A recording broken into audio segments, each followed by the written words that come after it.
దేశానికి role model Telangana అని చెప్పుకునే ముఖ్యమంత్రి కేసీఆర్ సొంత నియోజకవర్గ గజ్జల్లో పట్టించుకోవడం లేదని కాంగ్రెస్ పార్టీ జిల్లా అధ్యక్షులు నర్సారెడ్డి ఆగ్రహం వ్యక్తం చేశారు.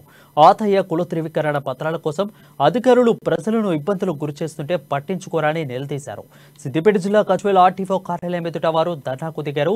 సర్వర్ పేరుతో కుల ఆదాయ ధృవీకరణ పత్రాలు మంజూరు చేసేందుకు లబ్ధిదారులను ఇబ్బంది పెడుతున్నారని అన్నారు. అధికారులు ప్రజలను ఎంతో ఇబ్బంది పెడితే గురిచేస్తున్నారని అన్నారు.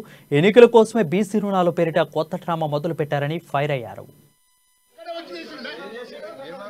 సర్టిఫికెట్ల జారీలో అవినీతి జరుగుతుంది, ఆలస్యం అవుతుంది అనే ఆలోచనతో మేము రాహుల్ గాంధీ గారి పుట్టినరోజు చేసుకొని మా ఇంటికాడ కూర్చుంటే ఇక్కడికి వచ్చిన బాధితులు మా దగ్గరికి వచ్చింది.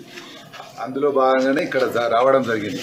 ముఖ్యమంత్రి గారు మనం చూస్తున్నాం, మాది ఇంతకు మొదలు ఆయన ముఖ్యమంత్రి కాకముందు చిన్న ఎంఆర్ఓ ఆఫీస్ ఉండే, కానీ అక్కడ అందరూ మంచిగా పనిచేస్తుండ్రి శ్రద్ధగా. కానీ ఇవాళ ఇంత పెద్ద ఆర్డీఓ ఆఫీసు, ఇంటిగ్రేటెడ్ ఆఫీసు అని పేరుకు కట్టాడు. కానీ ఇక్కడ జరిగేది ఆయన సొంత కాన్స్టిట్యూన్సీనే 1వ తారీఖు కన్నా మొదలు 23వ తారీఖు